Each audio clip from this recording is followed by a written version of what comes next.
रामानुजाचार्य महाराज की जय। अनिरुद्धाचार्य महाराज की जय। वेंकटेशाचार्य महाराज की जय। सद्गुरु देव की जय। परम मंगलमय, परम परात्म, परम प्रभु श्री अखिलेश्वर, अकारण करुणा वरुणालय, भक्तवांछा कल्पतरु श्री बालकृष्ण भगवाननी वांगमय, वाणीमय, शब्दमय प्रतिमूर्ति स्वरूपा श्रीमद भागवत जी ना चरण में नमस्कार वंदन प्रणाम करू छू। सर्वे श्रोताजनो तथा आजनी आ कथाना मुख्य यजमान श्री मनोरथी परिवार श्री तेजलबेन, बन्ने बाळको युग અને મૈત્રીબેન, આ જે કથા એમના સ્વજન પિતૃ મોક્ષાર્થે તથા પોતાના આત્મ કલ્યાણાર્થે જે આ અધિક માસની અંદર, અધિક પુરુષોત્તમ માસની અંદર એમાં પણ આજે તો વિશેષ એકાદશીનો ભગવાનનો આજે દિવસ છે। એવું કહેવાય, સંતો મહાત્માઓ કહે છે જ્યારે તમે ભાગવતજીની કથા બેસાડો, જો એની અંદર વચ્ચે એકાદશી આવી તો તમારા વધારમાં વધારે ભગવાનની ખૂબ કૃપા તમને પ્રાપ્ત થાય। એકાદશી દરેકની કથામાં નથી હોતી, કોઈ જ વાર એવી કથાની અંદર આવી જાય તો જે ખૂબ ભગવાનની કૃપા આપણા પર હોવી જ થાય। એમાં પણ આજે પાછું વિશેષ વ્યતિપાતનો પણ દિવસ છે, તો આ અધિક માસની અંદર વ્યતિપાતનું પણ દાન આપવાનું પણ ખૂબ મહત્વ। એકલું દાનનું નહીં, પરંતુ આ સમયની અંદર, આજના દિવસની અંદર તમે જપ કર્યો, તપ કર્યો, કોઈ દાન કર્યું અથવા ભગવાનની કશું જ નહીં, પરંતુ આ કથા શ્રવણ કરી તો પણ તમારું અક્ષય પુણ્ય થઈ જાય છે। એ પુણ્ય કોઈ દિવસે નષ્ટ થતું નથી। એવો આજે એકાદશીનો દિવસ, અધિક માસ ના આજે આપણે ત્રીજા દિવસની કથા આપણે પ્રારંભ કરીએ। તો જે મનોરથી યજમાન પરિવાર, સર્વે આવેલા શ્રોતાઓ, દરેક ભગવાનના ભક્તો ને જય શ્રી કૃષ્ણ, જય શ્રીમન નારાયણ, રાધે રાધે। તો ગઈકાલે આપણે જે કથાની અંદર શ્રવણ કર્યું કે જ્યારે ભગવાન બ્રહ્માજી આ સૃષ્ટિનો વિસ્તાર કરી રહ્યા હતા ત્યારે મનુ મહારાજને પ્રગટ કર્યા, મનુ મહારાજની શત્રુપા, ત્યારે એમના 5 સંતાનો થયા। 5 સંતાનો પછી આગળ પૃથ્વીનો જ્યારે વિસ્તાર કરી રહ્યા હતા ત્યારે કિરણાક્ષ નામનો દૈત્ય પૃથ્વીની છીનવી લઈ અને રસાતલની અંદર જતો રહ્યો હતો। ત્યારે ભગવાનની પ્રાર્થના કરી, ભગવાનના ધ્યાનમાં જ્યારે બ્રહ્માજી બેઠા તો જ્યારે એમને છીંક આવી ત્યારે એમાંથી ભગવાન વરાહ પ્રગટ થયા અને તરત જ તેમને હિરણાક્ષ આ દૈત્યને મારી અને પૃથ્વીને યથાસ્થાને ભગવાને પહોંચાડી। ત્યારે આ કથા જે મૈત્રી મુનિ અને વિદુરજીનો સંવાદની આ કથા પ્રારંભ છે આજે ત્રીજા સ્કંદમાં। તો વિદુરજીએ પ્રશ્ન પૂછ્યો કે આ હિરણાક્ષ કોણ હતો? હિરણાક્ષની વાતમાં પ્રભુ કઈ ખબર ન પડી, ભગવાને તેનો વધ કર્યો, પરંતુ હિરણાક્ષ હતો કોણ તેની કથા મને થોડી વિસ્તારથી કહો। તો કહ્યું કે જ્યારે ભગવાને બ્રહ્માજીના 4 માનસ પુત્રો ભગવાનના દર્શન કરવા વૈકુંઠમાં ગયા ત્યારે જય અને વિજય બંને પાર્ષદો એમને રોક્યા હતા। ત્યારે એમને શ્રાપ આપ્યો હતો કે તમારે 3 અવતાર આવા અસુર કુળમાં તમારે લેવા પડશે। અને જ્યારે બંનેનો સંવાદ થતો ત્યારે ભગવાન પણ આવી ગયા અને ભગવાને પણ કહ્યું કે અમને આમાં અસુર કુળમાંથી મુક્ત કરવા હું પણ 4 અવતાર લઈશ, એવી રીતે ભગવાને વચન આપ્યું હતું। તો એ જ બંને જય અને વિજય આ પહેલા હિરણાક્ષ અને હિરણ્યકશ્યપુ બનીને આવી ગયા। એમાં હિરણાક્ષ અને હિરણ્યકશ્યપુની જન્મની કથા હવે પ્રારંભ થાય। તો દિતિ અને કશ્યપજી આ બંનેના આ પુત્ર હતા। તો એકવાર સૂર્યાસ્તનો સમય હતો અને કશ્યપજી સંધ્યા વંદન સાંજના ટાઈમે કરી રહ્યા હતા. બ્રાહ્મણને 3 ટાઈમની સંધ્યા વંદન કરવી જોઈએ. સવારે પ્રાતઃ, બપોરે મધ્યાહ્નની અને સાયંકાલની સંધ્યા. કદાચ તમારા સમયની અભાવના કારણે તમે બપોરની નથી કરી શકતા તો સાયં અને સવારની પ્રાતઃ બંને કરો. કદાચ સાંજની પણ નથી થતી તો દરેક બ્રાહ્મણ દેવતાએ સવારની પ્રાતઃ સંધ્યા વંદન કરવી જોઈએ. તેવી રીતે આ કશ્યપ ઋષિ સાંજના ટાઈમે સૂર્યાસ્તના સમયે સંધ્યા વંદન કરતા હતા. ત્યારે તેમની પત્ની દિતિ એમની પાસે આવી અને કામ પીડિતા થઈ અને તેમને કહેવા લાગી. ત્યારે કશ્યપજી તેમને કહ્યું, એશ ઘોર તમા વેલા ઘોરણમ ઘોર દર્શના. કશ્યપજીએ તેમની પત્નીને સમજાવતા કહ્યા કે આ સૂર્યાસ્તના સમય મહાદેવજી દરરોજ આકાશની અંદર એમના શિવ ગણો સાથે ભ્રમણ કરતા હોય છે. ત્યારે સૂર્યાસ્તના સમય જો કોઈ જીવાત્મા અપરાધ કરે તો શંકર ભગવાન તેના પર ક્રુદ્ધ થઈ જાય છે. એટલા માટે સૂર્યાસ્તના સમયે ભગવાનની મહાદેવની પૂજા કરો. બધા જ દેવતાની સવારે પૂજા થાય, પરંતુ શિવની પૂજા સાયંકાલે થાય. જ્યારે કોઈ પ્રદોષનો વ્રત કરતા હોય ત્યારે તે સંધ્યા સમયે શિવજીની પૂજા કરે તો શિવ ઉપર આકાશથી આકાશ માર્ગમાં ભ્રમણ કરતા હોય સૂર્યાસ્તના સમયે, ત્યારે નીચેથી ભક્તને જોવે છે કે મારી પૂજા કરી રહ્યા છે. તેટલા બધા શિવ એમના પર પ્રસન્ન થાય છે. એટલે બધા જ અન્ય દેવતાઓની પૂજા સવારે, પરંતુ શિવની પૂજા સાંજના ટાઈમે થાય છે. તો આ એમને સમજાવ્યા કે આ સમય અનુકૂળ નથી દેવી, અને આ સૂર્યાસ્તના સમય સાયંકાલે 4 કામ તો બિલકુલ કરવા ન જોઈએ. આહારમ ચ મૈથુનમ નિંદ્રામ સ્વાધ્યાયમ ચ વિશેષત. સૂર્યાસ્તના સમય ભોજન ન કરાય. જો તમે ભોજન કરો તો રોગગ્રસ્ત થઈ જાય. જીવનમાં આગળ કોઈ પણ રોગ તમને આવી શકે. સૂર્યાસ્તના સમય સુવાય નહીં, નિંદ્રા પણ ન કરાય, અને સૂર્યાસ્તના સમય સહવાસ ન કરાય. અને સૂર્યાસ્તના સમયે જો કોઈ વિદ્યાર્થી ભણવા બેસે, સ્વાધ્યાય કરવા બેસે, તો પણ એ બધું જ ભણેલું ભૂલી જાય. એની યાદ શક્તિ પણ થોડી કમજોર થવા લાગી.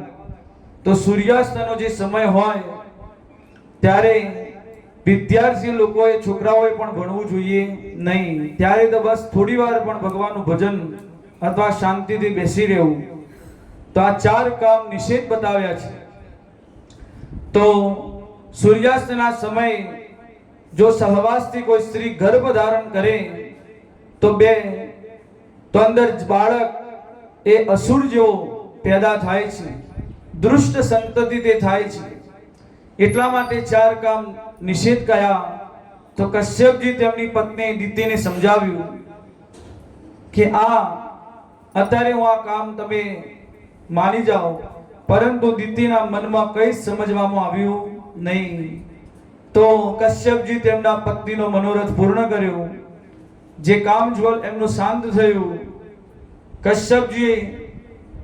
કશ્યપજીના આગળ આવીને દિતિ હવે માફી માંગે છે કે મારાથી ભૂલ થઈ ગઈ. પરંતુ કશ્યપજી કહે કે હવે દેવી કંઈ પણ થવાનું નથી. તે તારા ગર્ભમાં હવે જે સંતાન આવશે તે દુષ્ટ સંતતિ થશે. એટલી બધી દુષ્ટ કે એનો કોઈ અંત્ય જ નથી. એટલો મોટા દુષ્ટ સંતતિઓ થવાની. સારી દુનિયાને તે હલાવી દેશે એવા દૈત્ય પણ પેદા થઈ શકે. તો દિતિ તો ડરી ગઈ કે આવી મારી સંતતિ થશે. તો તેને 100 વર્ષો સુધી ગર્ભ ધારણ કર્યો, પરંતુ તેમને તે બાળકોને જન્મ આપ્યો નહીં. એવી તે ડરી ગઈ. 100 વર્ષ પછી તેને એ બાળકોને જન્મ આપ્યો. તો બે ભયંકર દૈત્ય પેદા થયા. એમાં એકનું નામ હિરણ્યકશિપુ અને બીજાનું નામ હિરણાક્ષ. આ બંને એટલા મોટા વિકરાળ શરીરના થયા, ભયંકર મોટા. ધીરે ધીરે મોટા થવા લાગ્યા. દેવી સ્પૃશો હેમ કિરીટમ કોટિભી. સારી દુનિયા એમનાથી કાપવા લાગી. એક વાર તો આ હિરણાક્ષ એકલો દિગ્વિજય કરતા કરતા સ્વર્ગમાં પહોંચી ગયો. તે સ્વર્ગમાં બધા દેવતાઓ સ્વર્ગ ખાલી કરીને ભાગી ગયા અને ધરતીમાં ગયો. તે ધરતીમાં પૃથ્વીલોક ઉપર કોઈ રહ્યું નહીં. સમુદ્રમાં ઘૂસી ગયો તો સમુદ્રમાં કોઈ ન મળ્યું. તો વરુણ દેવનું અપમાન કરીને ત્યાંથી આવતો રહ્યો. એકવાર રસ્તામાં નારદજી મહારાજ તેને મળી ગયા. તો નારાયણ નારાયણ એવું બોલતા તો હિરણાક્ષ કહે, અરે મહાત્મા, તમે એકલા નારાયણ નારાયણ કરી રહ્યા છો, આના સિવાય કઈ તમને બીજું આવડે છે કે નહીં? તો કહે, શું તમારી ઈચ્છા છે? નારદજીએ કહ્યું કે મારે તો લડવાની ઈચ્છા છે. મારે સામે કોઈ લડવા વાળું નથી મળતું. તમને કોઈ લડવા વાળું મને મળો. તો નારદજી કહે, મને લડતા તો આવડતું નથી, પરંતુ લડાવતા આવડે છે. તો તારી થોડા જ સમયની અંદર તારી ઈચ્છા પૂર્ણ થશે. એમ કરતા નારદજી તો તેની પાસેથી સટકી ગયા. અને આ બાજુ હિરણાક્ષ ચારે બાજુ ફરે છે, કોઈ મળતું નથી. તો જ્યારે ભગવાને આ વરાહ નારાયણમાં ભગવાને અવતાર લીધો, મનુ મહારાજે પ્રાર્થના કરી. બ્રહ્માજી દ્વારા ભગવાન જ્યારે વરાહ રૂપમાં ભગવાન પ્રગટ થયા, ત્યારે ભગવાન જળમાં પ્રવેશ કરી અને પહેલા તો એની પાસેથી પૃથ્વીને છીનવી લીધી અને પૃથ્વીને યથાસ્થાને બેસાડ્યા. અને હિરણાક્ષ જોડે ભગવાનનું મોટું એવું યુદ્ધ થયું. છેલ્લા અંતે ભગવાને હિરણાક્ષને એવો ભગવાને તમાચો માર્યો. કરેણ કર્ણ મૂલેહમ યથાસ્વાષ્ટમ મરુત્પદે. ભગવાનના પ્રહારથી હિરણાક્ષનો વધ થયો. બોલો વરાહ ભગવાન કી જય. અને મૃત્યુ પામ્યો હિરણાક્ષ અને પૃથ્વીનો થયો ઉદ્ધાર. પછી હવે આગળ પૃથ્વીને વિસ્તાર કરવા લાગ્યા.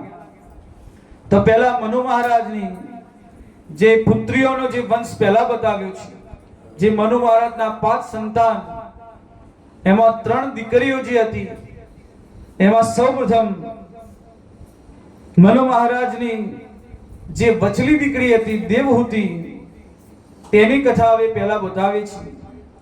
તો કરદમજી ઋષિ, જે કરદમ ઋષિ 10,000 વર્ષ સુધી સરસ્વતી નદીના કિનારે તપસ્યા કરી રહ્યા હતા. 10 વર્ષ સુધી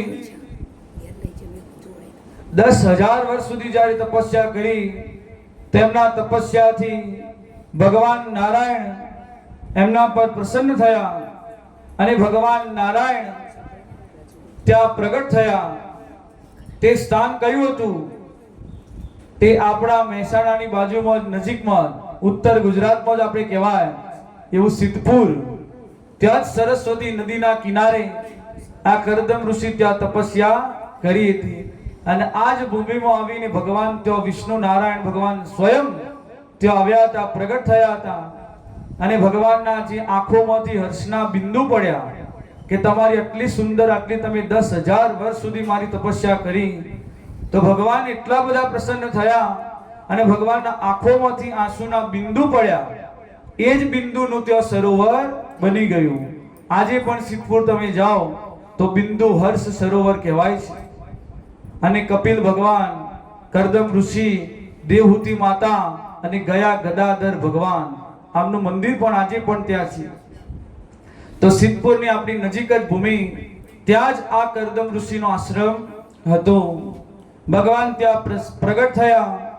કરદમ ઋષિએ તેમની પૂજન કર્યું, આરાધના કરી અને શરણાગત ભક્તના આટલા પ્રેમથી પૂજન અર્ચનથી ભગવાન નારાયણ એટલા બધા પ્રસન્ન થયા અને ભગવાને તેમને વચન આપતા કહ્યું કે કરદમજી, હું તમને હવે જે કહું એ તમે સાંભળો કે આજથી પરમ દિવસે મનુ મહારાજ શત્રુપા રાણી એમની દીકરીને સાથે લઈ તમારા આશ્રમમાં આવશે અને તમારા આગળ જો વિવાહનો પ્રસ્તાવ મૂકે તો તમારે વિવાહનો પ્રસ્તાવ હા પાડવાનો, તમે ના પાડતા નહીં.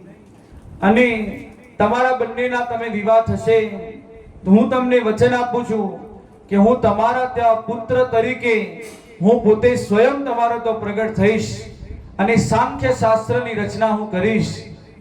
તો તમારા આગળ આવી આ પ્રસ્તાવ મૂકે તો તમે વિવાહ કરજો. એવું ભગવાને એમને વચન આપ્યું. અને કરદમ ઋષિ તરત જ તે ભગવાનનું કહ્યું, હા પ્રભુ, તમારી આજ્ઞા એ જ પ્રમાણે હું કરીશ. તો ભગવાન ત્યાંથી આશીર્વાદ આપી ત્યાંથી જતા રહ્યા. આ બાજુ હવે કરદમ ઋષિ આશ્રમને સ્વસ્થ કરી સુંદર મજાનો બનાવ્યો.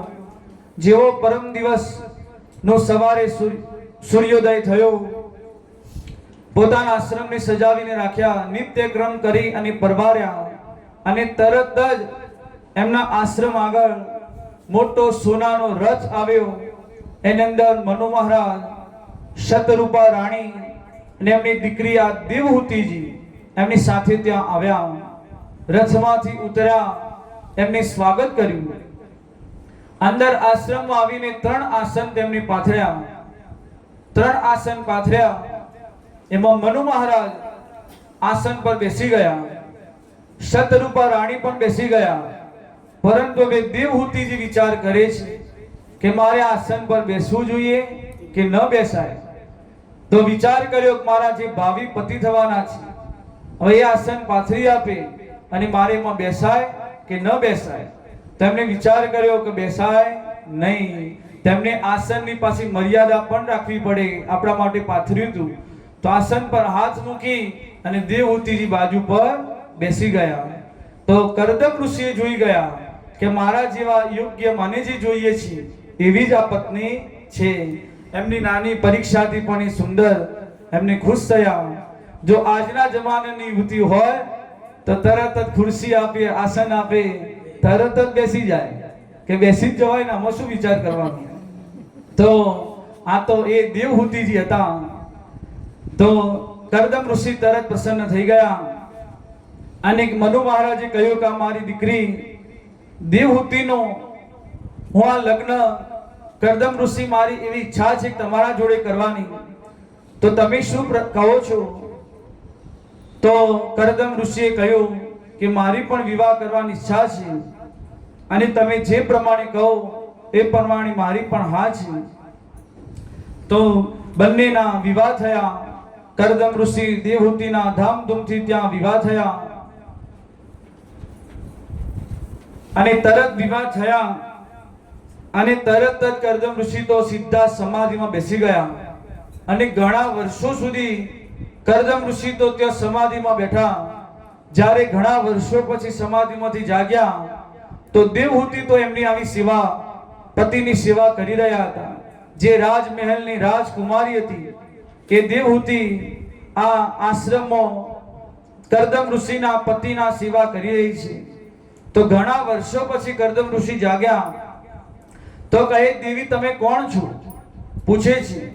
તો દેવહૂતિ કહે, યાદ કરો પ્રભુ, ઘણા વર્ષો પહેલા તમારા મારા જોડે વિવાહ થયા હતા અને હું તમારી ધર્મપત્ની છું. તો કરદમજીને યાદ આવ્યું કે હા, પરંતુ આ તારી દશા કેમ આવી થઈ ગઈ? તું તો એકદમ વિશ્વ સુંદરી હતી એ જમાનામાં, નતરે તે તું એકદમ, તારો શૃંગાર, તારો ચહેરો એકદમ બદલાઈ ગયો છે. દેવહૂતિની એવી પતિ ભક્તિથી એટલા બધા કરદમ ઋષિ ખુશ થઈ ગયા, પ્રસન્ન થયા.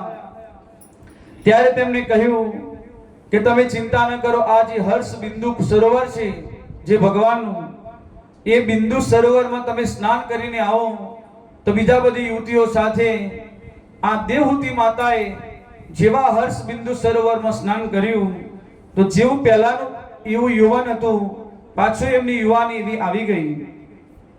પછી બંને જણ એમની પાસે કામક વિમાન હતું. એ વિમાનમાં બેસી મેરુ પર્વતની ગુફાઓમાં ચારે બાજુ તેમણે વિચરણ કર્યું.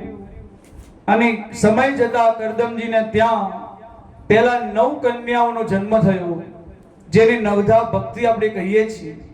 9 દીકરીઓનો જન્મ થયો. અને પછી 10મા સંતાનમાં ભગવાન સાક્ષાત શ્રી હરિના રૂપમાં ભગવાન કપિલ ભગવાન ત્યાં પ્રગટ થયા. બોલો કપિલ નારાયણ ભગવાન કી જય. સ્વયં ભગવાન કપિલ ભગવાનના રૂપમાં આવીને ભગવાન એમના તો સંતાન રૂપી પ્રગટ થયા. બ્રહ્માજી ત્યારે આવ્યા કપિલ ભગવાનના દર્શન કરવા. ત્યારે એમના જે 10 ઋષિ એમને જે પ્રગટ કર્યા હતા એમાં નારદજી મહારાજને લાવ્યા ન હતા. અને જે 9 ઋષિ હતા એમની પાસે એ એમને સાથે લઈ અને બ્રહ્માજી કપિલ ભગવાનના દર્શન કરવા આવ્યા. આવીને કરદમ ઋષિ એમને પ્રણામ કર્યું, સ્વાગત કર્યું અને કહે બ્રહ્માજી કે મારા પાસે આ 9 દીકરા છે અને તમારા ઘરે 9 દીકરીઓ છે, તો બંને જણના સરસ જોડા બની જશે. જો તમારી ઈચ્છા હોય તો આ બંનેના આપણે 9 આપણે વિવાહ કરાવીએ. તો તરત જ બ્રહ્માજી અને કરદમ ઋષિ બંને ખુશ થયા. તો સુપસ્થ શીઘ્રમ તરત જ વિવાહ ત્યાં ગોઠવી તૈયારી કરાવી. અને જે દીકરીઓ 9 અને આ 9 ઋષિના વિવાહ થયા કોની સાથે થયા? તો કલાના મરીચી સાથે, અંસુર્યાના અત્રિજી સાથે, શ્રદ્ધાના અંગીરા સાથે, અવિભુના પુલસ સાથે, ગતિના પુલહ સાથે, ક્રિયાના ક્રતુ સાથે, ખ્યાતિના ભૃગુજી સાથે, અરુંધતીના વશિષ્ઠજી સાથે અને શાંતિના અથર્વા સાથે. આ 9 દીકરીના 9 ઋષિ સાથે વિવાહ થયા. વિવાહ થયા પછી તરત જ કરદમ ઋષિ કે હવે હું વનમાં તપસ્યા કરવા જઈશ. કરદમ ઋષિ કે આપની દીકરીઓના લગ્ન થઈ ગયા. દેવહૂતિજીને કહે છે કે તને દીકરો પણ હવે મળી ગયો, તો મારી હવે આ ગ્રહ ગ્રસ્તીની જવાબદારી પૂરી થઈ, તો હું હવે સંન્યાસ લઉં છું. અને છેલ્લે કરદમ ઋષિ બ્રાહ્મણોને બોધ આપે છે. એ બ્રાહ્મણ એમના તો કપિલ ભગવાન બ્રાહ્મણના રૂપમાં તે પ્રગટ થયા. તે કરદમ ઋષિએ બ્રાહ્મણોને આપણને બોધ આપતા કહે છે કે જો શિક્ષા આપીને કહે છે ગમે તેટલું અનુકૂળતા ઘરમાં હોય, પરંતુ આપણે બ્રાહ્મણનું જો આ શરીર જે આપણને મળ્યું છે તે બ્રહ્મ જ્ઞાન માટે મળ્યું છે, નથી કોઈ ક્ષુદ્ર વિષયો માટે ભોગ ભોગવવા માટે મળ્યું. પરંતુ આ તપસ્યા કરી જો તમે આ બ્રાહ્મણ શરીરમાં ભગવાનને જો પ્રસન્ન નથી કર્યા તો તમે કંઈ જ પણ કર્યું નથી. કેમ કે જો છેલ્લો જન્મ ભગવાન આપણને આપતા હોય, પહેલામાં પહેલો પશુ, પહેલામાં પહેલા વૃક્ષોમાં જન્મ આપે છે. એમ કરતા કરતા કરતા છેલ્લે 4 આપણા જે કહેવાય મનુષ્યમાં, એમાં પણ પહેલા શુદ્રના ત્યાં, પછી ત્યાંથી ક્ષત્રિયમાં, ત્યાંથી વૈશ્યમાં અને છેલ્લે ભગવાન બ્રાહ્મણને ત્યાં જન્મ આપણને ભગવાન આપે છે. તો છેલ્લો આપણે બ્રાહ્મણમાં જન્મ હોવા છતાં પરંતુ જો ભગવાનની આરાધના ભક્તિ નથી કરી તો ઘણા જન્મો જતા રહેશે, પરંતુ આપણને ફરીથી ભગવાન આ બ્રાહ્મણ શરીર આપશે નહીં. એટલા માટે ખાસ આપણા બ્રાહ્મણોની ખાસ શિક્ષા કે બ્રાહ્મણોએ આપણે બને ત્યાં સુધી આપણે અનુકૂળ રહી અને ભગવાનનું ભજન કરવું જોઈએ. તો આ કરદમ ઋષિ એ જ આપણને કહેવા માંગે છે કે આ કથાથી આપણને શું બોધ મળે, કંઈક ને કંઈક એ કથાથી આપણને કંઈક શીખવા મળે. તો એમની પાસે કંઈ ઓછું નહોતું. સુંદર એવા દેવહૂતિજી જેવા પત્ની હતા. 9 દીકરીઓ છે. અંસુર્યા, અરુંધતી જેવી એમની દીકરીઓ હતી. વશિષ્ઠ જેવા એમના જમાઈ હતા. કપિલ ભગવાન જે સ્વયં ભગવાન આવ્યા હતા એમનો દીકરો હતા. એટલું બધું એમની પાસે સંપન્ન હતું, પરંતુ એમને કોઈ વનમાં તપસ્યા સંન્યાસ લેવાની કઈ જરૂર જ ન હતી. છતાં પણ તેમને બધું જ છોડી અને કરદમજી ભગવાનની ભજન કરવા સંન્યાસ ધારણ કરીને જતા રહ્યા. તો આપણા ઘરમાં પણ અમુક ઉંમર થાય તો છેલ્લા આપણે ભલે ઘરમાં ઘર છોડવાનું નથી કહેતા, પરંતુ ઘરમાં રહી તમે એવી રીતે છેલ્લા સંન્યાસી જેવા રહો, ભગવાનનું ભજન કરો, જે પણ ખાવા પીવા મળે એમાં સંતોષ રહી બસ છેલ્લી પાછળની જે અવસ્થા આપણી છે એ ભગવાનનું ભજન કરવામાં તમે રહો તો જ તમારો જન્મ થયેલો સફળ કહેવાય છે. હવે આગળ દેવહૂતિ માતા એ કપિલ ભગવાન પાસે એક જિજ્ઞાસા પ્રગટ કરે છે. નિર્વિન્ના નિતરાં ભૂમ સંદ્રિયતર્ષણાદ એન સંભાવ્યમાનેન પ્રપન્નાદમ તમઃ પ્રભો. મેં સંસારમાં કહે છે એટલા બધા બેટા કે સુખ મેં ભોગવ્યા, પરંતુ વિષયોથી મને જે વૈરાગ્ય થતો નથી, મને એ બતાવો. હજુ મારું મન અસંતુષ્ટ રહે છે તો મને આત્માને અતૃપ્ત કેમ રહે છે, અને ક્યારે મને તૃપ્ત થશે? મારા જીવનમાં હજી પૂર્ણતાનો આનંદ નથી આવતો. મારા જીવનમાં એવું શું પામવાનું બાકી છે તે તું મને બતાવ. મારા અંદર હજી અધૂરાપણ જેવું લાગે છે.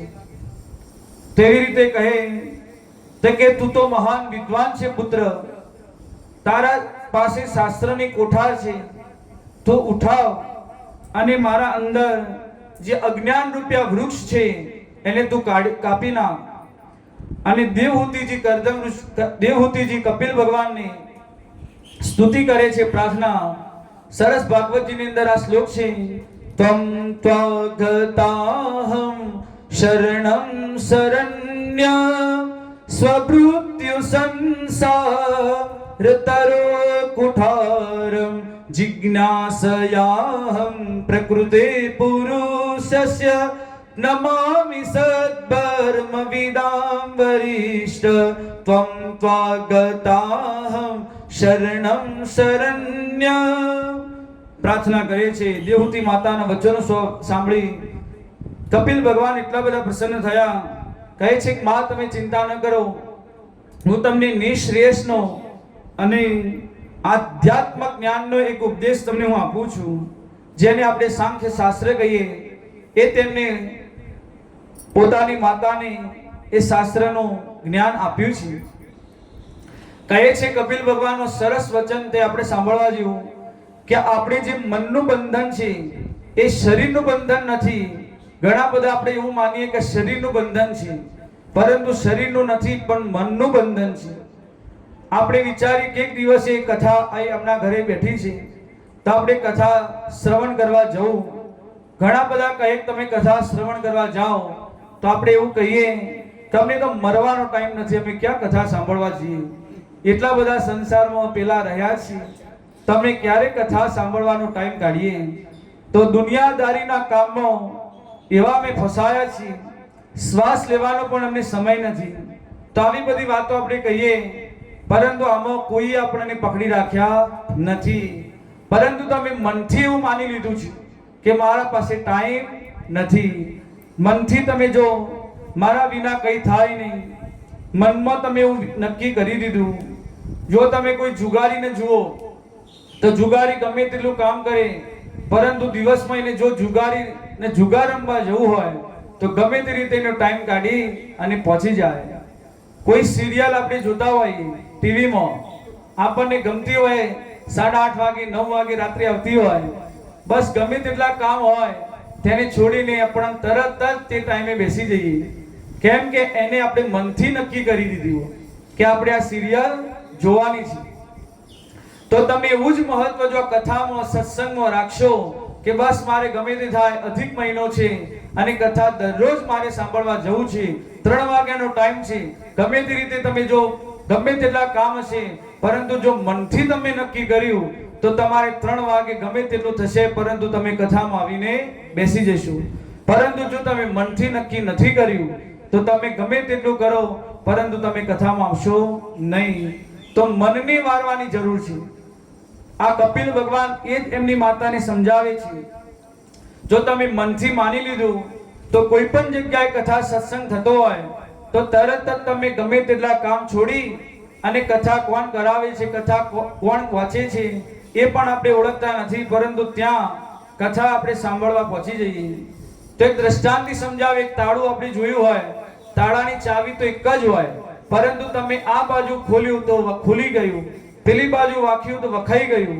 ચાવી તો એક જ છે, પરંતુ આ બાજુ ખોલ્યું અને પેલી બાજુ બંધ થયું. તો જે ચાવીએ બંધ કર્યું એ જ ચાવી આપણને ખોલીને આપે છે.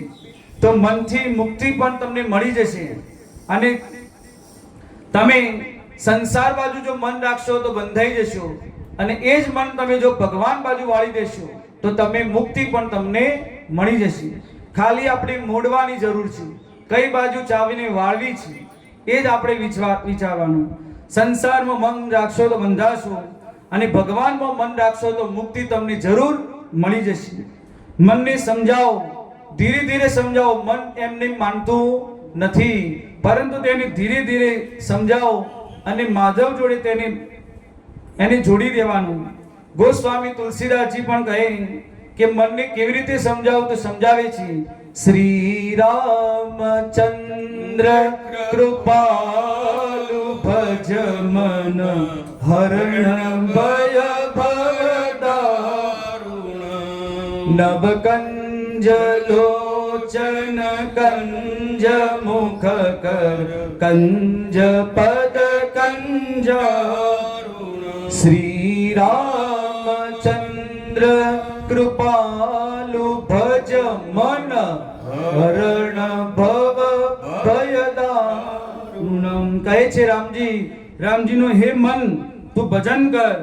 તો કૃપા સિંધુ છે રામજી, તેમનું તું ભજન કર. તો મન શું કહે છે કે એમનું ભજન કરવાથી ફાયદો શું થશે? હું એમનું ભજન કરું પરંતુ ફાયદો શું? તો મનમાં સંકલ્પ વિકલ્પ આપણને બહુ થતા હોય તો અંદર જે આપણને દારૂણ ભય રહેલો છે, દરેકની અંદર રહેલો હોય કે હું આ કરીશ, આમ જઈશ તો હું મરી જઈશ, તો મને આ થશે, તો આ દરેકની અંદર એવો ભય રહેલો હોય છે. તો આ ભગવાનનું ભજન મન જો કરશે, મનથી કરશો તો અંદરનો દારૂણ ભય તમારો હંમેશ માટે જતો રહેશે. હરણ ભવ ભય દારૂણમ કહે છે કે તમારો અંદર જે દારૂણ ભય છે તે તમે એમાંથી મુક્ત થઈશો. ભૃત્યાર્તિહમ પ્રણદપાલ ભવાબ્ધિ પોતમ વંદે મહાપુરુષ તે ચરણારવિંદમ. તો એક ઉપાય પણ એમાં બતાવું. કદાચ તમારું મન નથી લાગતું. ઘણા લોકો આપણે એવું કહે કે આટલી કથામાં આપણે સાંભળીએ, ઘણા મહાત્માનો આપણે વચન સાંભળીએ, પરંતુ તો પણ અમારું મન તો માનતું નથી, ભગવાનમાં સહેજ પણ ભક્તિ કરતું નથી. તો કહે છે કે ઉપાયથી કે જો તમારું મન નથી લાગતું તો જેનું મન લાગી ગયું એની સાથે તમે જોડાઈ જાઓ. જેવી રીતે વીજળીનો તાર આપણે જોઈએ, જેવો વીજળીનો તાર આપણે જોયો, કરંટ કોઈ વ્યક્તિને લાગ્યો હોય તો આપણે જઈને એ વાયર પકડવાની જરૂર નથી. તે વ્યક્તિને તમે જો હાથ અડાડ્યો તરત જ તમારામાં કરંટ આવી ગયો. તો બસ આ જ એક સરળ મન માટેનો ઉપાય કે તમે જેનું મન ભગવાનમાં લાગી ગયું છે, જે નિરંતર ભાગવતજીનું અધ્યયન કરે, ભગવાનની એવી કથા યુટ્યુબની ટીવીની અંદર જોતા હોય, ભગવાનનું જપ કરતા હોય, ભગવાનનું અનુષ્ઠાન કરતા હોય, બસ તમે એની જોડે લાગી જાઓ. એ કહે એ જ પ્રમાણે તમે એનું બધું કરો તો તમારું મન ધીરે ધીરે ધીરે એની અંદર ભગવાનમાં લાગી જશે. તો સંતોનો સંગ કરો.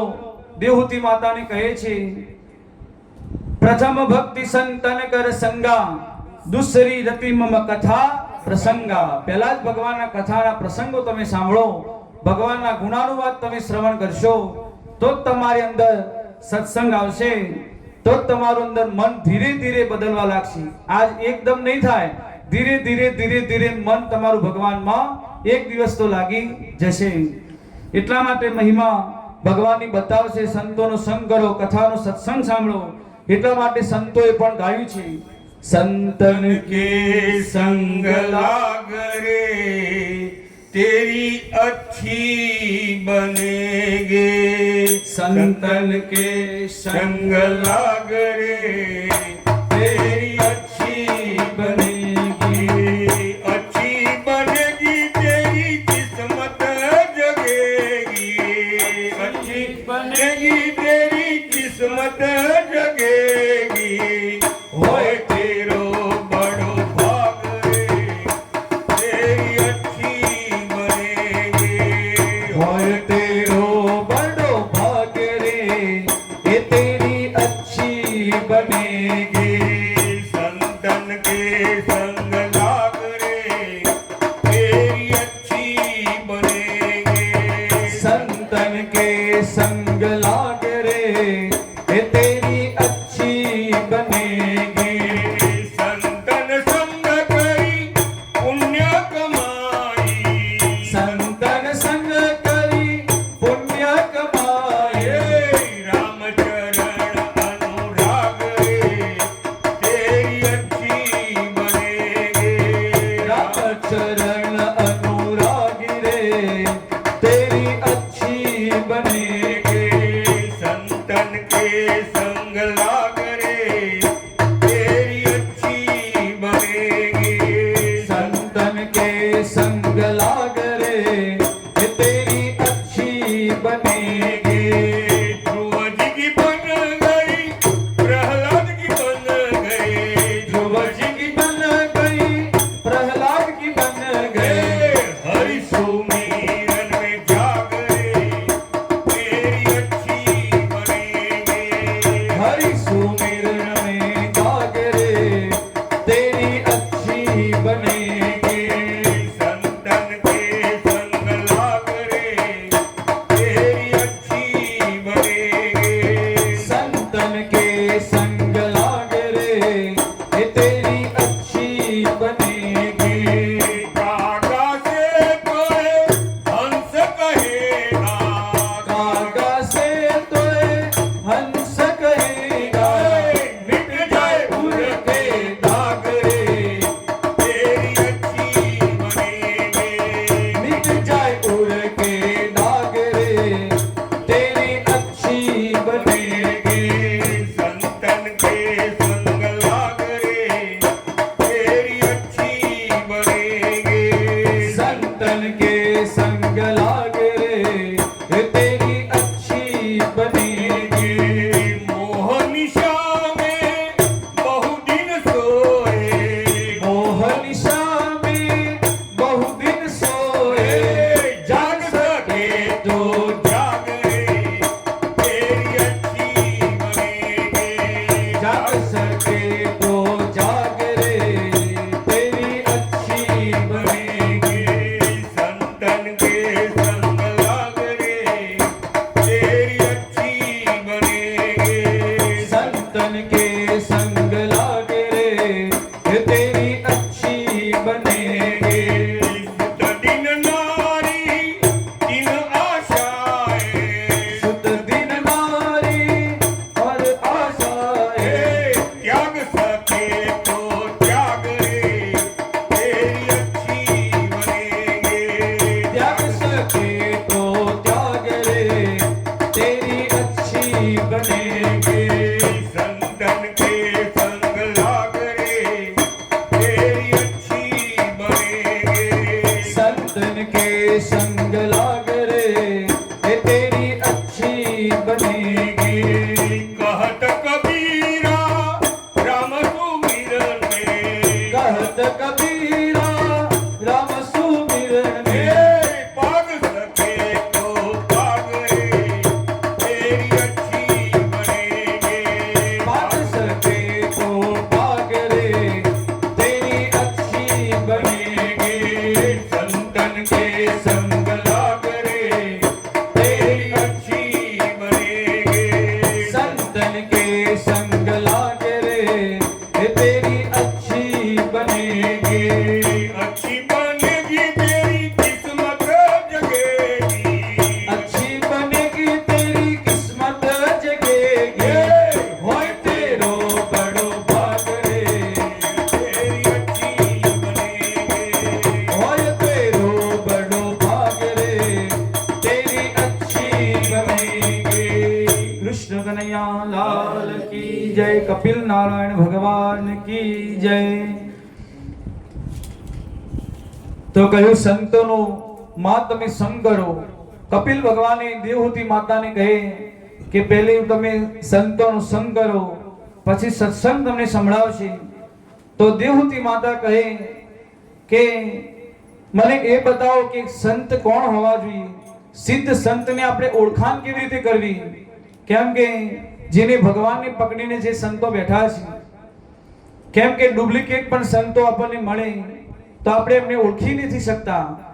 તો મને એ ભગવાન તમે બતાવો સંતોની ઓળખાણ કેવી રીતે થાય. કેમ કે સાધુ વેશ બનાવીને તો કાલ ને રાવણ પણ આવ્યા હતા. તો એમને પણ એ ડુપ્લિકેટ હતા. તો સંતોને કેવી રીતે આપણે ઓળખવા? તો ભગવાન કહે છે, કપિલ ભગવાન, તિતિક્ષવ કારુણિકા સુહદમ સર્વદેહિના અજાત સત્ર વસંતા સાધવ સાધુ ભૂષણા. કહે છે 5 લક્ષણ બતાવ્યા. જે સંતોને જો તમારે ઓળખવા હોય તો આ 5 લક્ષણો જો એમનામાં જોવા મળે તો સમજી લેવાનું કે આ સંત સાચા છે. તો સૌથી પહેલા એમનામાં તિતિક્ષવ એવો એમનામાં ગુણ હોવો જોઈએ, જે દ્વંદ્વોને સહન કરે. કોઈ સાધુ આવીને હાર પહેરાવી લે તો પણ બરાબર, કોઈ આવીને તેમનું કદાચ અપમાન કર્યું તો પણ બરાબર, એનાથી કોઈ ક્રોધ ન કરે. તો એ સંતનું પહેલું લક્ષણ કહે છે તિતિક્ષવ હોવા જોઈએ. માન અપમાન થી બરાબર જે ચાલે તે તિતિક્ષવ. અને પરાધીન હોય છે, સ્વાધીન, માન અપમાનમાં સદાય માટે જે ખુશ રહે છે. બીજા નંબરનું લક્ષણ બતાવ્યું કે તે કારુણિકા, એમનામાં કરુણા બહુ હોય છે. જેમને બીજાનું કષ્ટ દુઃખ જોવે તરત જ એમના અંદરથી એમને અંદર હૃદય કાપવા લાગે કે આ વ્યક્તિને કેટલું બધું દુઃખ છે, અને પોતાનું દુઃખ સમજીને અંદર જે કરુણા પ્રગટ કરે તો એ કારુણિકા એમના અંદર હોય છે. આ બીજા નંબરનું. ત્રીજા નંબરમાં સુહદમ સર્વદેહિના, જેટલા પણ શરીરધારી છે બધાને પોતાનું સુહદ એટલે પોતાનો પરિવાર ગણી છે. બહારની સંસ્કૃતિ વિશ્વને વ્યાપાર માનતી છે, પરંતુ આપણી ભારતીય સંસ્કૃતિ વિશ્વને પોતાનો પરિવાર માને છે. તેવી રીતે આ સંતો પણ જેટલા પણ પરિવાર, જેટલા પણ જે શરીરધારી છે એ બધાને પોતાનો પરિવાર માનતા હોય તો એ સુહદમ સર્વદેહિનામ કહે છે. ભગવાનનો અવતાર કોના માટે થાય છે? તો રામચરિત માનસમાં પણ કહ્યું છે, વિપ્રધેનુ સુર સંતનહીન લીન મનુજ અવતાર. તો કહે છે પહેલા નંબરમાં ભગવાન જો અવતાર લઈને આવતા હોય તો બ્રાહ્મણો માટે. વિપ્ર કહ્યું, બીજું કહ્યું ધેનુ, ધેનુ કહેતા ગાય, ગાયની રક્ષા કરવા માટે આવે. પછી કહ્યું સંત માટે, અને સુરદાસ, જે સુરદાસ છે એમના માટે, સંતો માટે. અને કહ્યું જે એમના હિત કરવા વાળા છે, એમની સાથે રહેવા વાળા છે, એમની રક્ષા કરવા માટે ભગવાનના અવતારો થાય છે. તો રક્ષા કરવા માટે. પછી ચોથા નંબરનું આજે લક્ષણ બતાવ્યું અજાત શત્રુ. તો સંત કોઈ દિવસ કોઈને શત્રુતા માનતા નથી, બધાને જ પોતાના ગણે છે, અને હંમેશ માટે જે શાંત રહે છે. પાંચમું લક્ષણ કહ્યું જે શાંત રહે છે તેને જ આ સંત કહેવાય છે. અજાત શત્રવ શાંતા સાધવમ સાધુ ભૂષણા. જો દરેક તમને આપણે ધીણોજના છીએ તમને કહું તો આપણા ગામમાં હમણાં થોડા સમયમાં 2-3 વર્ષમાં જો જે રૂખટનાથજી મહારાજ આપણા ધીણોજમાં જે પધાર્યા છે, એટલા સંત જે આ લક્ષણો બતાવ્યા ભાગવતજીની અંદર, એ બધા જ લક્ષણો જો પરિપૂર્ણ હોય તો એ મહારાજની અંદર. બરોબર? તો એમનામાં એટલી બધી બધા પ્રત્યે પ્રેમ છે, શાંત રહે છે, અને એમની પાસે જો સંગ્રહ કરવાની પણ વૃત્તિ નથી. એમની પાસે જે પણ મળે એટલા બધા છોકરાઓ જે ગરીબ છે, જેના માતા પિતા નથી, એમના પણ બધાના તેમને ભણાવે છે, દીકરીઓને કન્યાદાન કરાવે છે, મામેરા ભરે. એટલું બધું એ કાર્ય ધીણોજમાં નહીં પરંતુ ધીણોજની આજુબાજુના જેટલા ચાણસ્મા તાલુકાના ગામમાં પણ એટલા બધા તે એ કાર્ય એમને એવા કરેલા છે.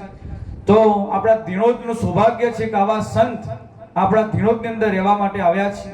તો જ્યારે જ્યારે પણ આપણને અવસર મળે તો આ સંતના આપણે દર્શન કરવા જોઈએ. જેવા ભાગવતજીની અંદર આ લક્ષણો બતાવ્યા એ જ પ્રમાણે તે પરિપૂર્ણ છે. તો બોલો સંત ભગવાન કી જય.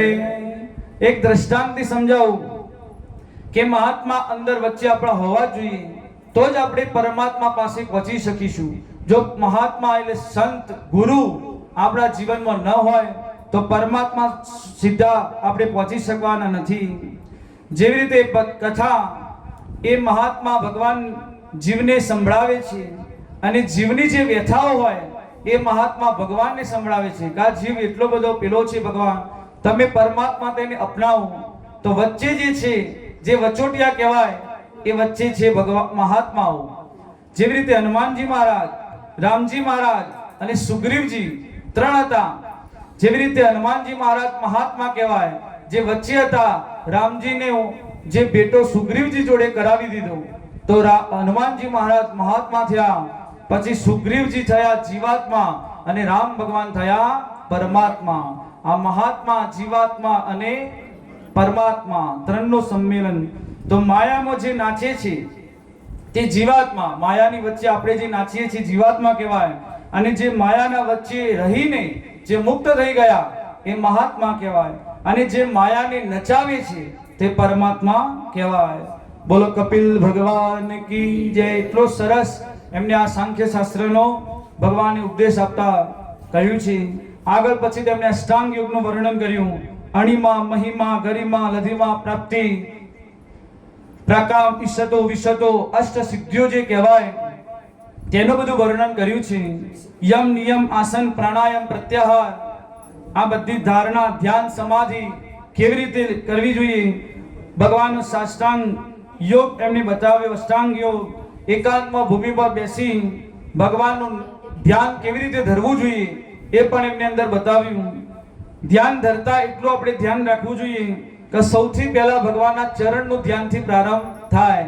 પહેલા કોઈ દિવસ ભગવાનના મુખારવિંદ જોવાય નહીં, તો તમારું ધ્યાન ગણાશે નહીં.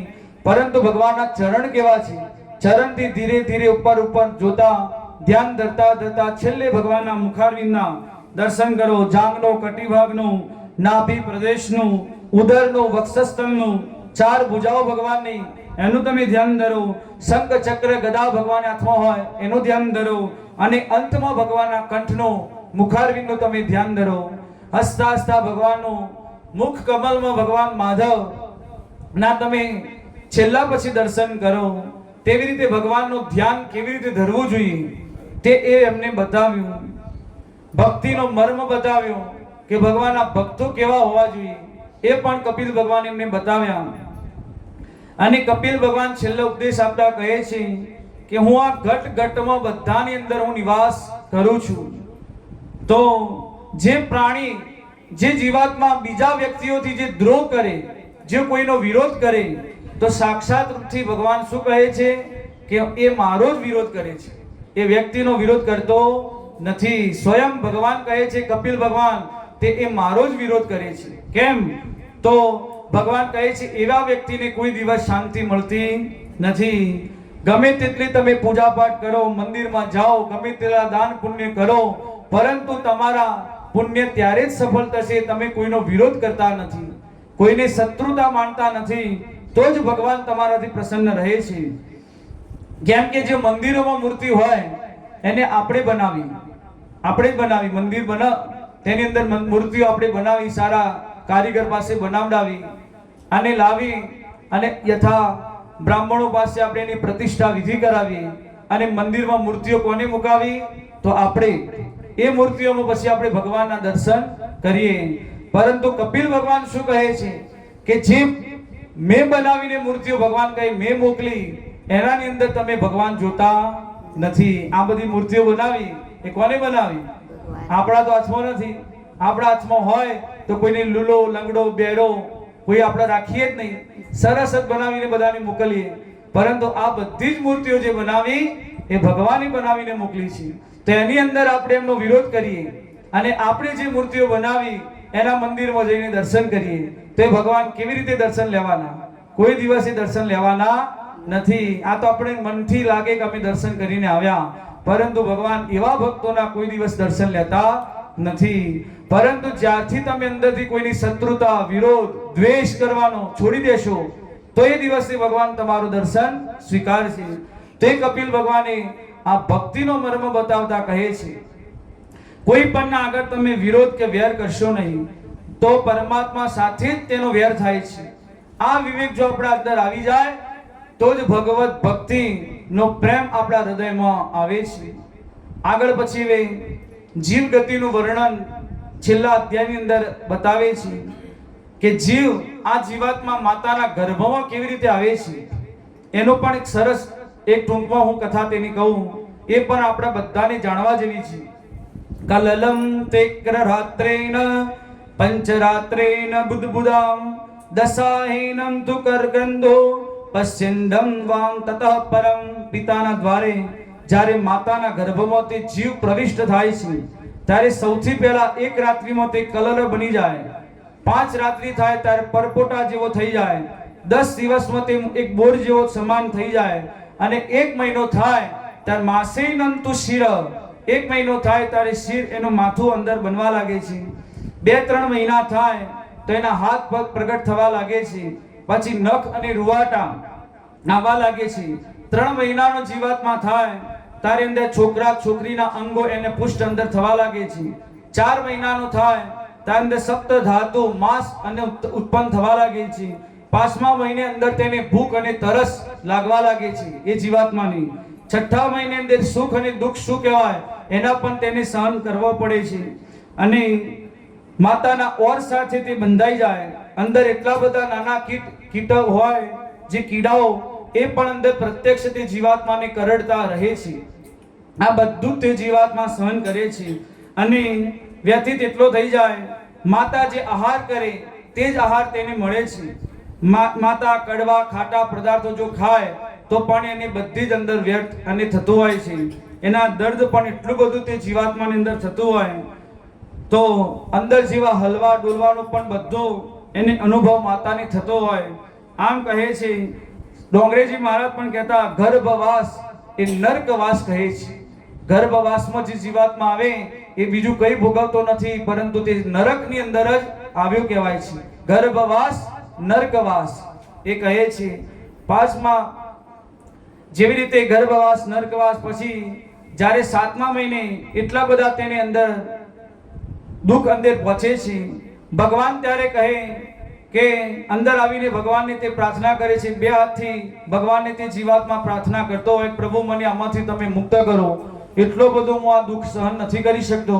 ત્યારે ભગવાન કહે છે કે તું કેટલી વાર બહાર ગયો અને કેટલી વાર આવીને અંદર આવે છે, તું કેટલા કર્મ એવા કરીને આવ્યો, ફરીથી તારા નરકમાં આવવું પડે છે, તો તું આવવું જ ન પડે એવું તું કઈ કર્મ કર. તો જીવ કહે છે હું આ મુઠ્ઠી બાંધી દઉં છું.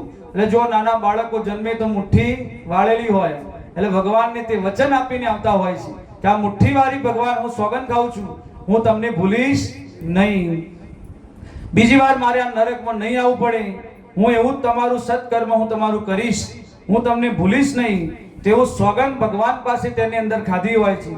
ત્યારે ભગવાન પણ શું કરે, અંદર 100 જન્મની એને ફિલ્મ બતાવે છે. 100 જન્મનું અંદર એને બતાવે તો 100 જન્મ સુધી ક્યાં ક્યાં જઈને તું આવ્યો હતો એ બધું જ ભગવાન તેને બતાવે છે અંદર.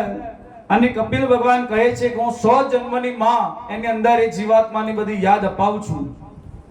જ્યારે ભગવાન આગળ એટલો બધો ગૃહાર કરે, ભગવાનની સ્તુતિ કરે કે પરમાત્મા મને આમાંથી મુક્ત કરો, ત્યારે ભગવાન પણ ત્યારે દ્રવીભૂત થઈ જાય છે જીવાત્મા પર, અને પ્રસૂતિ વાયુ દ્વારા તે જીવને પછી બાર તેને જન્મ ધારણ કરવાનું કહે છે. માતાને જેટલી પીડા થાય એનાથી 1000 ગણી પીડા એ જીવાત્માને જીવને જન્મ લેતા થાય છે. માતા કરતા પણ વધારે એ પીડા તે થાય છે. પરંતુ ભગવાનની એવી કૃપા છે એ જીવાત્મા જેવો બહાર આવે તરત જ તે બધી જ પીડા ભૂલી જાય છે, જો યાદ રાખતા નથી. ભગવાન જ એવી કૃપા કરે કે જીવાત્માની ઉપર કે બધી જ અંદર જે એને દુઃખ પહોંચ્યું હતું, જે પીડા થઈ હતી એ બધી જ તે ભૂલી જાય છે. અને ફરીથી પાછો જેવી રીતે બધી માયા તેને લાગી જાય, માતા પિતા ભાઈ બધા જ સગાવાલાની જેવા જોવા લાગે, તરત જ જે અંદર ભગવાનની વચન આપીને આવ્યા હતા એ બધું જ ભૂલી જાય છે. તો પુનરપી જનનમ પુનરપી મરણમ પુનરપી જનની જઠરે શયાનમ, આ સંસારનું ચક્ર છે. ફરીથી બુદ્ધિમાન વિવેકોએ પુરુષોએ વિચારવું જોઈએ કે આ ભયાનક ચક્ર છે. જો એક તમને દ્રષ્ટાંતથી સમજાવો કે આ 84 લાખના ફેરામાં આપણે કેવી રીતે ફરતા ફરતા આવીએ, તો એક દ્રષ્ટાંતથી તમને સમજવામાં આવશે. તો એક કથાનો હોલ હતો. હોલની અંદર એક અંધ માણસ હતો. તે કથા શ્રવણ કરવા બેઠા હતા, પણ જ્યારે કથા વિરામ થઈ તો બધા જ લોકો કથામાંથી એક જ દ્વાર હતો તે હોલની અંદર, બધા જ બહાર નીકળી ગયા, પરંતુ હોલની અંદર અંધ માણસ છેલ્લો જ અંદર રહ્યો. એને કોઈ બહાર લાવવા વાળું મળ્યું નહીં. તો ધીરે ધીરે એને કહ્યું કે હવે મારે દ્વારની બહાર જવું છે, પરંતુ કેવી રીતે જવું? તેને ધીરે ધીરે એક દિવાલને હાથ પકડ્યો. જો દિવાલને હાથ અડતા અડતા અડતા દિવાલ ધીરે ધીરે છેક દ્વાર સુધી તો પહોંચી જશે, તો દ્વારની હું બહાર નીકળી જઈશ. એમ કરતા કરતા દિવાલના હાથ અડાડતા અડાડતા છેક હોલના દ્વાર સુધી આવી ગયો. જેવો આવ્યો એવો તરત જ બહારથી એવી ઠંડી હવા એટલી બધી મસ્ત આવી તો ગોળ મટોર ફૂદડી ફરી ગયો. જેવો પેલી બાજુ ફર્યો તો પાછી દિવાલના હાથ અડી ગયો. પાછો ગોળ મટોર હોલની અંદર ફરવા લાગ્યો. આમ કરતા કરતા 4 5 કેટલા બધા ચક્કર લગાયા, પરંતુ તેને દ્વાર મળ્યો નહીં. બસ એવી જ વાત આપણા જોડે છે. આપણે ભગવાનની આ 84 લાખ ફેરામાં આપણે ફરતા ફરતા ફરતા છેલ્લે ભગવાને આપણને મનુષ્ય જન્મમાં આપણને માનવ બનાવીને ભગવાન હોલના દ્વાર ઉપર આવીને ઊભા કરી દે છે કે તમને એક અવસર છે આ માનવ બનાવીને, તમે આમાંથી મુક્ત જો બહાર નીકળવું હોય તો નીકળી જજો, નહીંતર પાછા તમે આમાં ફરતા રહેશો. તો જેવો હોલ આગળ આપણે આવીને ઊભા રહીએ છીએ આ માનવ શરીરમાં, તરત જ અંદરથી એટલી બધી મોજ શોખ બધું, આ તો બધું આપણે તો જીવવા શેના માટે આવ્યા, તો મોજ કરવા માટે. આવું બધા બોલતા હોય, આ બધું કરવા માટે આવ્યા. એટલે બધી ઠંડી હવાઓ આપણને સંસારની લાગતી હોય એટલે તરત જ આપણે શું કરીએ, ગોળ મટોર ફૂદડી ફરી જઈએ. પાછા આપણા હોલની દિવાલે હાથ અડી જાય, પાછા ધીરે ધીરે 84 લાખમાં પાછા ફરતા રહીએ. ભગવાન કહે હવે તું પાછો ફર, હવે પાછો અવસર આવશે એટલે પાછો તું દ્વાર. એટલે કહે છે, વિદ્વાન લોકો કહે છે કે આ માનવ દેવ એ મોક્ષના દ્વાર ઉપર તમે ઉભા છો. આ માનવ દેવ એ મોક્ષનું દ્વાર છે. તમારી જો આમાંથી મુક્તિ ચાહતા હોય તો આમાંથી તમને મળી જશે. પરંતુ જો તમે એનો કોઈ કર્યું નહીં, કોઈ ઉપાય નહીં, ભગવાનનો સત્સંગ નથી કર્યો, તો પાછા તમે આવા 84 લાખમાં ફરતા ફરતા રહેશો. તો એ જ માટે કહે છે કપિલ ભગવાને સરસ આવો સાંખ્ય શાસ્ત્રનો ઉપદેશ આપતા કહે છે. ઘણું બધું આપણને આમાં જાણવા મળે છે કે આપણે કેવું જીવન જીવવું જોઈએ, એ આપણને આમાં શીખવાડે છે. તો આવો દિવ્ય ઉપદેશ એમની માતા દેવહૂતિને એમને આપ્યો. કપિલ અષ્ટાધ્યાયી પણ કહે છે, કપિલ ગીતાજી પણ આને કહેવાય છે. તો દેવહૂતિ માતાનો ઉપદેશ સાંભળી એટલા બધા દેવહૂતિ માતા મગ્ન થઈ ગયા અને એક નદીના રૂપમાં તે પ્રવાહિત થઈ ગયા. માતા જ્યારે વિદાય લીધી તો કપિલ ભગવાન પણ હવે ગંગા સાગર જતા રહ્યા. આ સિદ્ધપુરમાં ભગવાન હતા, સિદ્ધપુરમાં આશ્રમમાં, ત્યાં ત્યાંથી ભગવાન કપિલ ભગવાન ગંગા સાગર જતા રહ્યા. આજે પણ ભગવાન ગંગા સાગર બિરાજે છે. મકર સંક્રાંતિ પર ત્યાં મોટો મેળો ભરાય છે કપિલ ભગવાનનો, અને ત્યાં ઘણા બધા તો દર્શન કરવા જાય છે. તો મકર સંક્રાંતિ પર તો મેળો ભરાય. બોલો કપિલ ભગવાન કી જય. અને આ જે આપણો હતો સિદ્ધપુર, એનું નામ શું હતું તો પરમ પવિત્ર તે એ ભૂમિ ગણાય છે, જેને સિદ્ધ પદ, આ ભાગવતજીની અંદર એ નામ લખ્યું હતું સિદ્ધ પદ. એ સિદ્ધ પદ પરથી નામ પડી ગયું સિદ્ધપુર પડી ગયું. તો આ જ ભૂમિ હતી જો કરદમ ઋષિ કપિલ ભગવાન ત્યાં આવ્યા હતા. બિંદુ સરોવર આજે પણ છે.